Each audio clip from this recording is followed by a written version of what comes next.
Hey guys, welcome back to Ashar Books. Today I'm going to be doing a book review on London Belongs to Me by Jacquelyn Middleton. I'm actually going to put this down because it messes up the color and all that stuff. So this is what the cover looks like. It's really, really pretty and I actually really like it. So London Belongs to Me is a book that I picked up kind of on a whim. I kept seeing it going around on BookTube a little bit. I believe some people did get them for review, but I did not. I purchased it on my own. But I saw it going around and a lot of people had been liking it. So it was on sale the other day for Kindle for 99 cents and I kind of was like, meh, might as well pick it up. Not really expecting a lot. I thought it would be, you know, kind of a fluffy contemporary read. But I really, really enjoyed it. So I thought I would do a review on it because I feel like a lot of people would really enjoy this book and I don't know if this many people know about it. So I guess I'll first tell you a little bit about the book. So this book follows Alex and she is moving from Florida to London. So she just graduated with her degree and she wants to move to London to kind of have a change. So she's had a bit of a rough year in her personal life. Some big things happened that were not so good. So her dad lives in England and she hasn't seen him, well she's seen him but she hasn't been to England since she was a child because she grew up in the United States, and she decided she just really needs a change. She's going to move to London. She has this kind of dream of being a playwright and that is what she went to school for, and what better place than London to kind of, you know, start a new adventure and become what she wants to be. So the book kind of starts off with her arriving there and things just don't go according to plan exactly. But she kind of just finds her way throughout this book, and it's about her kind of just growing up and figuring out who she wants to be and who she doesn't want to be, and it's about making friends, and the friends in this book are so amazing. I love them, and it's about love. There is definitely a love story in here. I wouldn't say this is necessarily like a romance.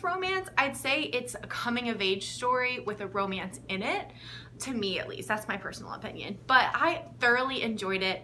And if you like coming of age stories, if you like romances, I feel like this is somewhere between a young adult and a new adult book, because Alex is 21, so she's definitely not like a child. She's not a teenager. She's more of an adult, but the content in the book to me does not have any like mature content. Now it has very mature kind of I guess ideas in it, in the sense of like, you know, becoming an adult, but it doesn't, as far as like steaminess or anything, there's nothing like that in there too much, at least in this book. So I've heard the second one might have a little more of that, so, but the first one is completely okay. So I feel like this book really would be loved by people from, you know, young teens all the way up to adults. So that's kind of what I'm going to say about that. The next part, I'm going to kind of talk about what I really loved and a couple of things I didn't love about this book, but it might have a few spoilers in it. So if you don't want to know anything else about this book and you kind of want to jump in without any kind of spoilers at all, maybe stop watching here, but come back if you've read it, and then, or continue watching if you have read it, because I'd love to talk to someone about the book. But yeah, so I hope you read it. I hope you pick it up and let me know if you do. Okay, so for this book, I really loved a couple of things about it. I really loved that Alex was so relatable. Like I said, she's 21 and she comes to London and she kind of has been dreaming of this. She thinks it's going to be perfect and she's got in her mind all these things that she's going to do, and her first day there, pretty much anything that could go wrong goes wrong, and I just felt like that was so understandable, and I feel like we've all been there where we build something up in our mind and it just doesn't quite live up to it. And just as a character, Alex does suffer from anxiety and panic attacks. And while I can't say whether that was represented correctly because I myself don't suffer with any kind of panic attacks, I did feel like it just really, I liked how they dealt with it in the book. I thought that it was very much so just part of herself, and I liked how they dealt with her telling her friends and, you know, loved ones about that, and kind of how she kind of worked through it. So that was another thing I did really like about it. I thought that Alex wanting to be a playwright was very interesting because it's not something you see all the time, and I thought the way she went after it with just such tenacity was very like respectable. I felt like that was something that, I mean, not many people would have the guts to do, to move to a new country with no job in mind at all, and she's gonna just be staying on her friend's couch and you know, she doesn't really know what she's gonna do, but she wants to do it. So I just thought that was so commendable of her. Now, having said that, I did appreciate that they didn't make it super easy, and a lot of obstacles got in her way, you know, before she did get to that dream job. Because I feel like in real life, you're never gonna just snap your fingers, move to a new country, and get your dream job. It just doesn't happen. So I loved that they did kind of build up to it, and she really had to put in the work, you know. And there were times, many times throughout the book, when Alex herself felt like, I don't know if this is gonna happen. Like, she almost moved back home. She was just very upset. She didn't know if she could make it. Like, her self-confidence really wavered. And I just really could relate to that, because I feel like we've all been there. No matter how confident or, you know, self-assured you are, there's definitely moments in our lives where we kind of waver, and we have to have someone be there to say, no, like, you're gonna keep doing this and you're gonna succeed. And that's what she really had with her friends and her family. So that's another thing I loved about this, was her friends. I thought that while there is a good romance in this, I thought the friendships were almost better. And her two friends, Lucy and Freddie, she had known Lucy before offline, but she had never met Freddie. But the way that they just bonded and they really were there for each other no matter what was great. I did like that they had them kind of bicker and argue, because no one is perfect, and sometimes you do disagree with people, but you know you're friends because you come back together and you don't let that get in your way.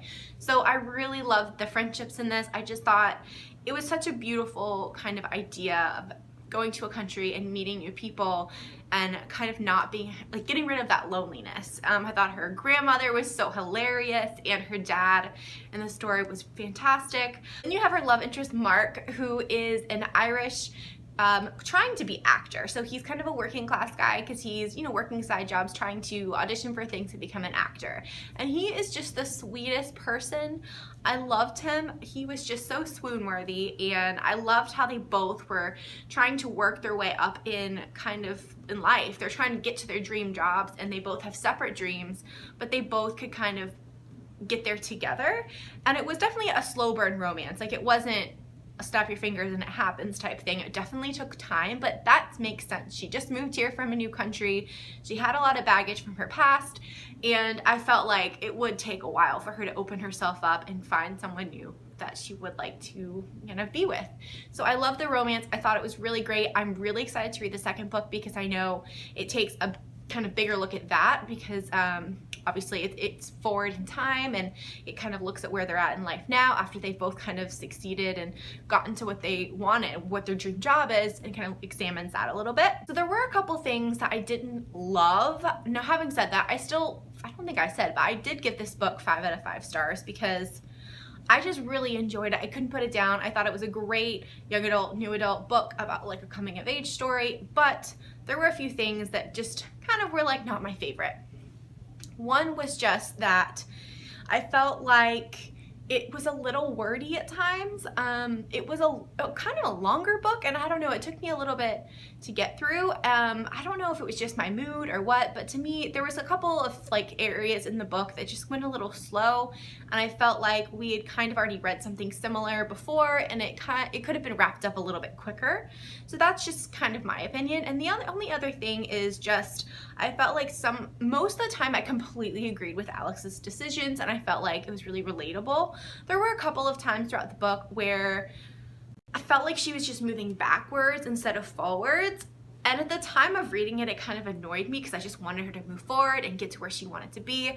Having thought about it, though, the more I think about it, the more I'm like, well, even though that was annoying at the time, maybe it was kind of more like what we all do. You know, you don't always just keep moving forward on one line, you know, in life. Sometimes you have step backs. So while that was something that annoyed me while reading, because I just wanted her to succeed, I do think it was relatable. I do think that it was not necessarily relatable, but I do think it was realistic, I guess. But overall, I thought this was a fantastic book. I really, really would recommend it for anyone who likes contemporary, who likes young adult, new adult, kind of just someone figuring out their way with a really sweet romance kind of wrapped into one. Also, London. It really gave you a beautiful insight into London. I've only been there once myself, but it was just, I felt like I was there. It was very atmospheric, I guess you could say. All right, guys, so that is my review of London Belongs to Me by Jacquelyn Middleton. The second book is out, and that is called London, Can You Wait? I haven't picked it up yet, but I plan to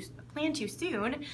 This one, the first one, London Belongs to Me, I believe is still on sale for 99 cents, or maybe that's the regular price, I'm not sure. But if you're interested on the Kindle book, it is pretty cheap, so I would suggest giving it a chance, and let me know what you think, or if you've already read this, let me know what you think, either you liked it or you didn't. I'd love to know either way. So I'll see you guys next time. Bye.